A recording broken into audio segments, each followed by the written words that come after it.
Hey guys, welcome back to my channel. If you're new here, my name is Angela, and for today's video, we are reading through John chapter 11. We are about halfway through the book of John, which is so exciting. I've been loving reading along with you guys, and I'm excited to continue to read throughout the rest of the book of John. Without further ado, if you guys want to grab your Bible, I also have my text commentary that I'll link down below, and we can dive right in.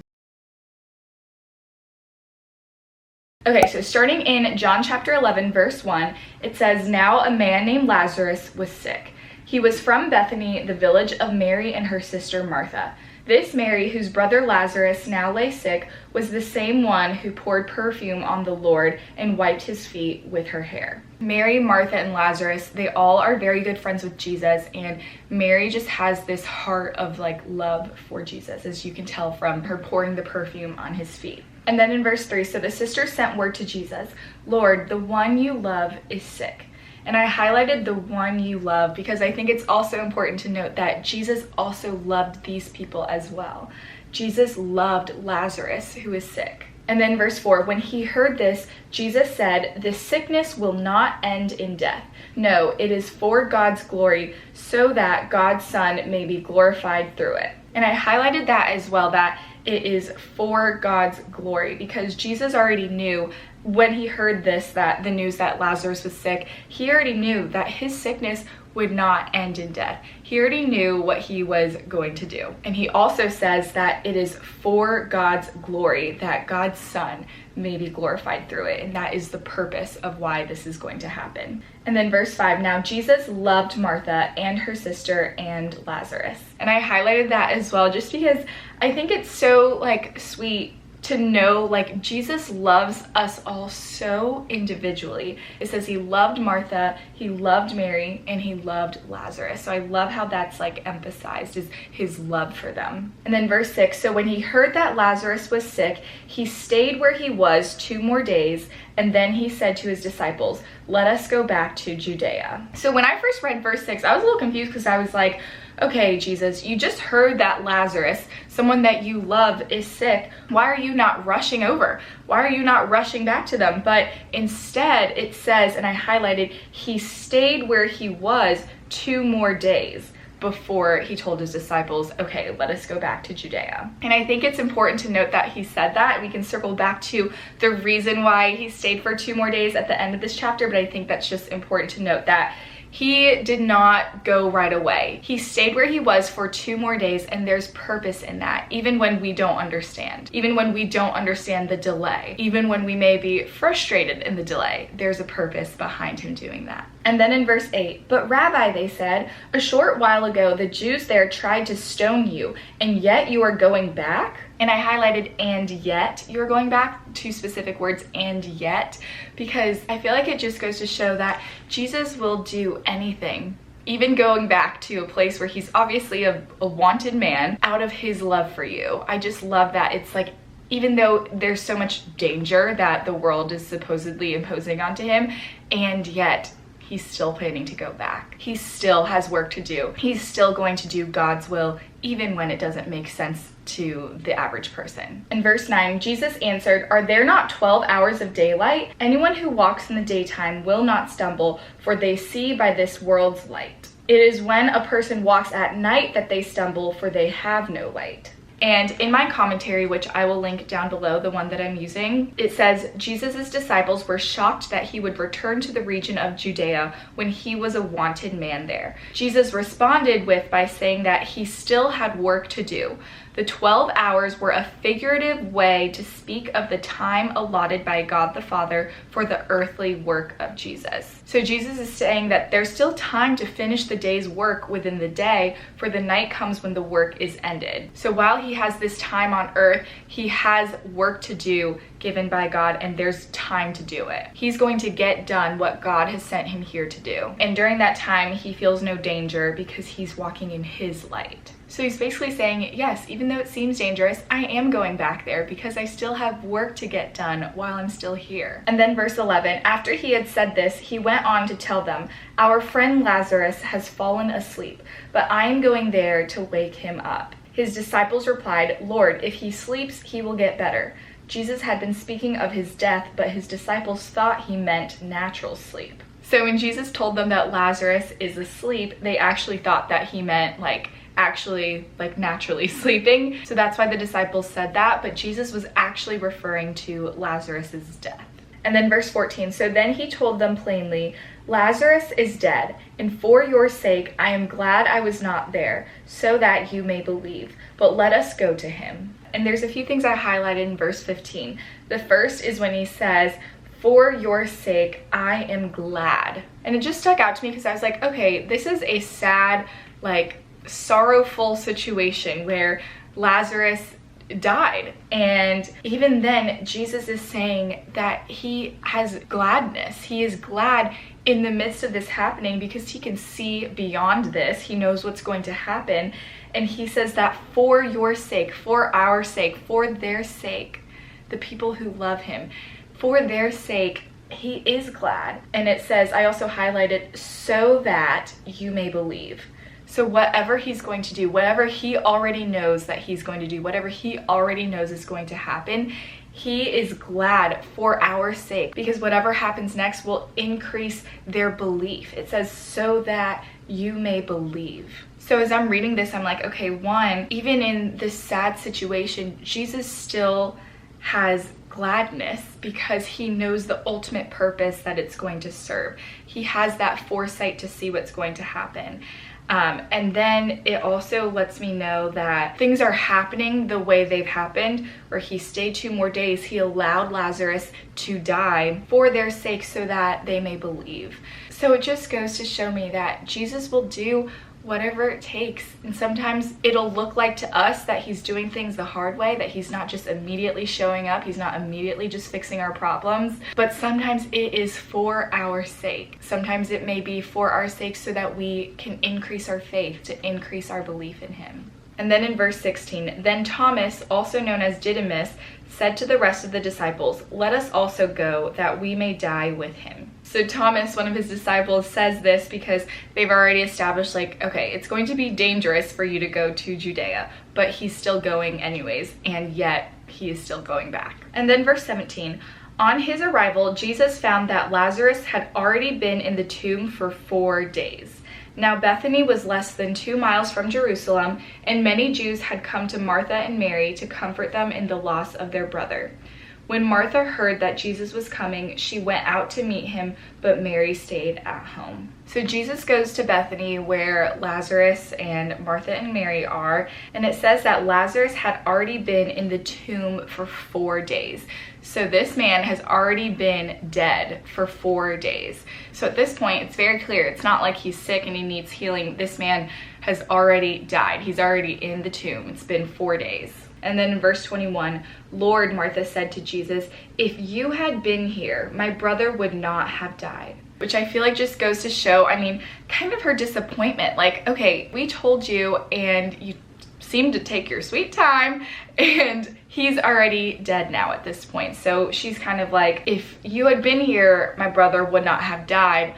But she's also implying but now that you're here, well, he's already dead. But then she continues in verse 22, but I know that even now, God will give you whatever you ask. And I love that because I'm just imagining how I would feel in this situation. I would probably feel exasperated and disappointed that Jesus didn't get here on time, because I believe in his power. I've seen his power and I know he can heal the sick. But at this point, I don't know if he can raise the dead or not, which is what he's about to do. But at this point, now that he's dead, Martha's kind of like, well, now he's already dead. If you had been here, you would have been able to heal him. He would have not died, but now he's dead. But I love that she says, but I know that even now, God will give you whatever you ask. And I highlighted the 2 words, even now, because I feel like it just goes to show her faith that through this devastating circumstance where her brother that she loves very dearly just died, she still has the faith to say to Jesus, even now, I still believe that God will give you whatever you ask. Even now, I still believe in you. And then verse 23, Jesus said to her, your brother will rise again. Martha answered, I know he will rise again in the resurrection at the last day. Which I feel like this is ironic because we know that Jesus is usually always speaking to like the greater spiritual meaning of things, not the meaning at face value. But here, when Jesus says in verse 23, your brother will rise again, he's actually talking about him raising Lazarus from the dead that day, whereas Martha's thinking that he's actually speaking in the grander spiritual sense that he will resurrect him in the last day. But no, Jesus is actually planning to raise him from the dead today. And then verse 25, Jesus said to her, I am the resurrection and the life. The one who believes in me will live even though they die, and whoever lives by believing in me will never die. Do you believe this? So I love how Jesus says in verse 25, I am the resurrection and the life. Whoever believes in me will live even though they die, and whoever lives by believing in me will never die. And I highlighted that sentence. And then he asks her, do you believe this? He's asking her to state her faith. And then verse 27, yes, Lord, she replied, I believe that you are the Messiah, the Son of God, who is to come into the world. And I highlighted when she says, I believe. And then in verse 28, after she had said this, she went back and called her sister Mary aside. The teacher is here, she said, and is asking for you. When Mary heard this, she got up quickly and went to him. And I highlighted that when Mary, Martha's sister, heard this news, she got up quickly and went to Jesus. Verse 30, now Jesus had not yet entered the village, but was still at the place where Martha had met him. When the Jews who had been with Mary in the house, comforting her, noticed how quickly she got up and went out, they followed her, supposing she was going to the tomb to mourn there. When Mary reached the place where Jesus was and saw him, she fell at his feet and said, Lord, if you had been here, my brother would not have died. And so Mary reaches him and she says something very similar to what Martha said. She said, Lord, if you had been here, if only you had been here, my brother would not have died. So she's probably very upset too, and they're probably just both kind of confused at his delay. So that's what they're all feeling right now, but let's see how Jesus responds. In verse 33, it says, when Jesus saw her weeping, and the Jews who had come along with her also weeping, he was deeply moved in spirit and troubled. And I highlighted when Jesus saw her weeping, and then I highlighted he was deeply moved in spirit and troubled. Because I feel like it just goes to show he is able to see our emotions, see us and hear us, and he's able to empathize with us. And in verse 34, where have you laid him, he asked. Come and see, Lord, they replied. And then verse 35, Jesus wept. And I think this is so powerful because even though Jesus, he knew the overarching purpose and plan that was going to happen. He knew what he was going to do when he was about to raise Lazarus from the dead. He knew how all of this was going to end. And yet during this time, he is able to fully see Martha and Mary and everyone else in their emotions. He's able to be there with them and empathize with them. And then he also, it just shows his humanity. In verse 35, it just says, Jesus wept. He was deeply moved in spirit and troubled as well when he saw everyone else weeping. Like, yes, he is God. Yes, he is all-knowing. Yes, he knows what he's about to do and the power that he has to be able to do it. But he still sees us in our raw emotions and is able to feel things alongside of us and empathize with us and meet us where we are in our sadness, in whatever emotion that we're feeling. The fact that he is all powerful and he is God, but then in verse 35, he also wept, just truly shows the side of his humanity and his side of being able to relate with us and sit with us in our emotions. And then in verse 36, then the Jews said, see how he loved him. His love for Lazarus and his love for Martha and Mary is tangible. It can be clearly seen. And then in verse 37, but some of them said, could not he who opened the eyes of the blind man have kept this man from dying? So some of the people are still basically like, well, if only he had gotten here in time, he would have saved Lazarus from dying. They don't know what Jesus is about to do. And then it says in verse 38, Jesus, once more deeply moved, came to the tomb. It was a cave with a stone laid across the entrance. Take away the stone, he said. But Lord, said Martha, the sister of the dead man, By this time there is a bad odor, for he has been there 4 days. Martha's like, Jesus, it's been 4 days since this man has died. Like, there's going to be kind of a little bit of a stench. So she says there's going to be a bad odor because it's been 4 days. But then Jesus says in verse 40, then Jesus said, did I not tell you that if you believe, you will see the glory of God? And I highlighted this sentence, in that you will see the glory of God. And then verse 41, so they took away the stone. So even though they didn't know what was going to happen, when Jesus told them to do that, they listened to him and they obeyed. They took away the stone. Then Jesus looked up and said, Father, I thank you that you have heard me. I knew that you always hear me, but I said this for the benefit of the people standing here, that they may believe that you sent me. And I highlighted this prayer that Jesus prayed because I think it just goes to show Jesus' relationship with God the Father. He's close and intimate with him. He knows him deeply. He says, Father, I thank you that you have heard me. He knows that he's heard by God. And he also says in verse 42, I knew that you always hear me, but I said this for the benefit of the people standing here, that they may believe that you sent me. So he's saying this prayer publicly only for the benefit of the people standing there, so that they may believe. So basically, Jesus already has a strong private prayer life with God, to the point where he knows without a shadow of a doubt that God hears him and always hears him. But he's saying this prayer publicly for the benefit of everyone standing there. And then verse 43, when he had said this, Jesus called in a loud voice, Lazarus, come out. The dead man came out, his hands and feet wrapped with strips of linen and a cloth around his face. Jesus said to them, take off the grave clothes and let him go. Oh my gosh, this is incredible. Jesus raises Lazarus, someone who had already been dead in the tomb for 4 days, and he raises someone from the dead. And it's just displaying his immense power to conquer death. And it's also foreshadowing a little bit what is to come in the rest of the chapters.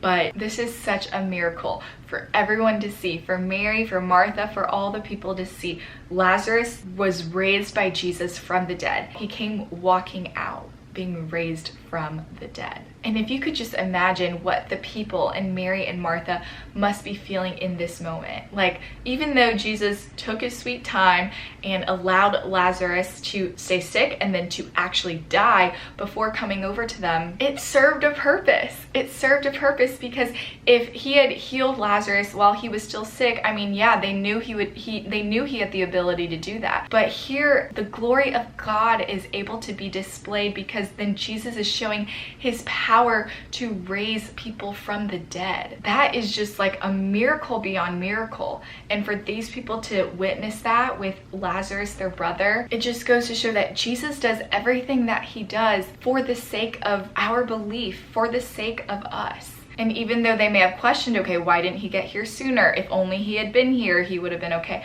But now it is clear that Jesus had a purpose in doing that. He was following the will of God. It was God's will for the events to play out in this way, so that God could be glorified through this immense, incredible miracle. And then in verse 45, therefore many of the Jews who had come to visit Mary and had seen what Jesus did believed in him. And I highlighted that therefore many, and I also highlighted believed in him, because this was a miracle beyond miracles that he raised someone from the dead.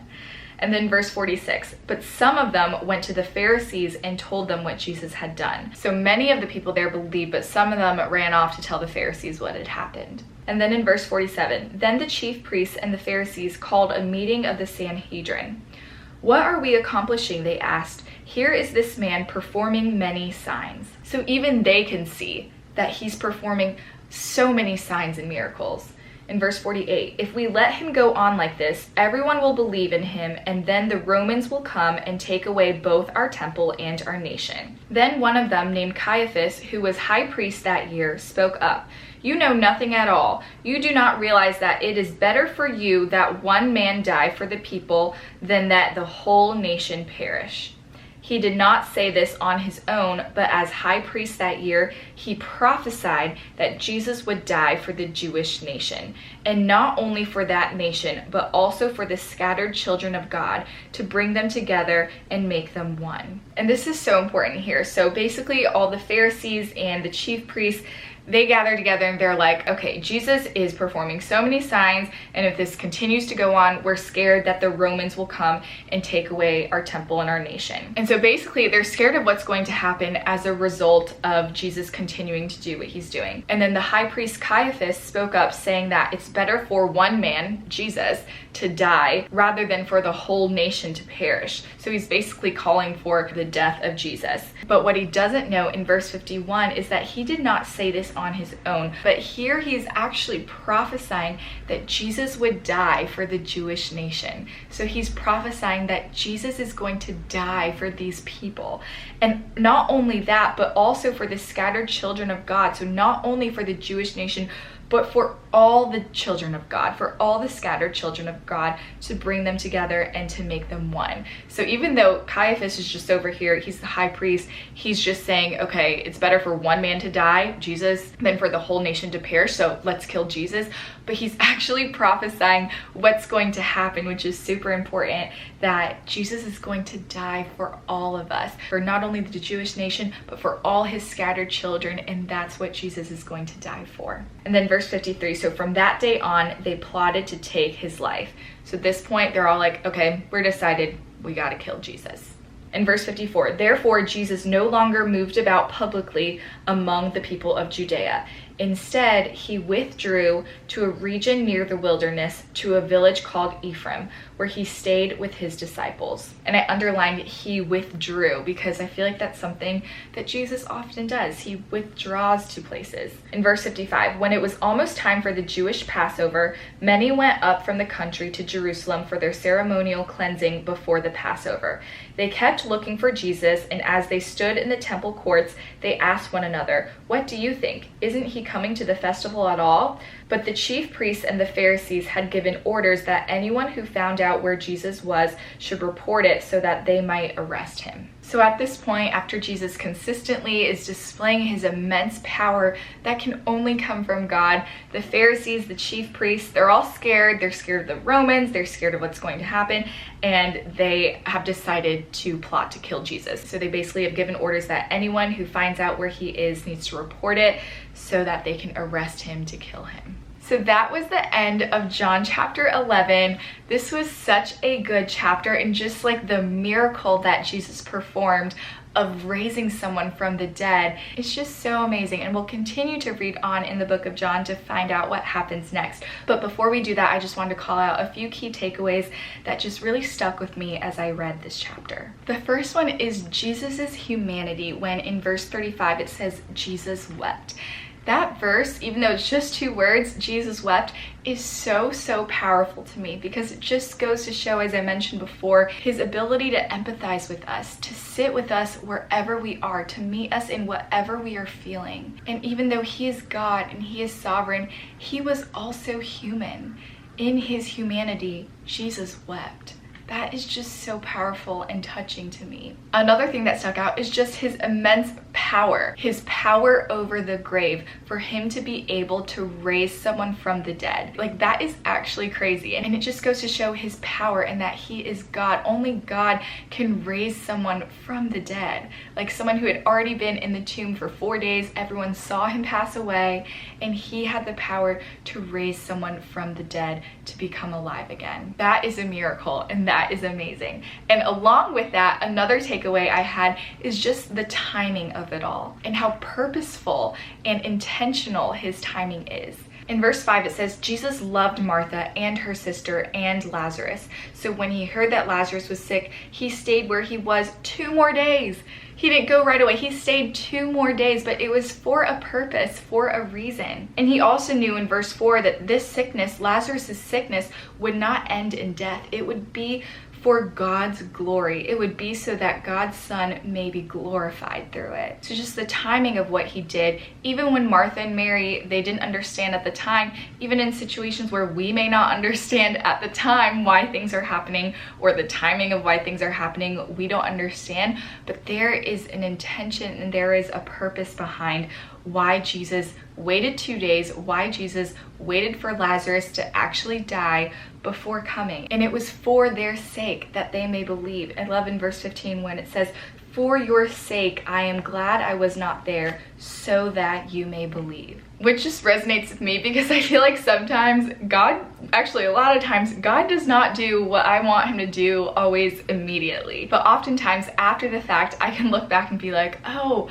that's why you had this happen. Even though it was hard and sad in the moment, even when I didn't understand in the moment, things happened the way they did for my benefit, out of your love for me, out of your desire for my faith to strengthen, out of your desire for my belief to strengthen. So I just love that. And I loved John chapter 11. This is why I love reading the Bible. It's just, you just learn more about who Jesus is and his personality and his character and his love for you and me. Oftentimes it can feel like God's far away. He's God. He's not here, but he was here. He was human on this earth, able to feel our full range of emotions, able to empathize with us in our weakness, in our sorrow, in our grief. He's able to weep with us. And just knowing that and learning more about his humanity, his sovereignty, his power, but also his humanity just makes me feel so much closer to Jesus. So that was John chapter 11. Thank you guys so much for reading along with me. I'm excited to keep continuing through the rest of the book of John, and I love you guys so much. I hope you have a wonderful rest of your week, and I will see you in my next video. Bye!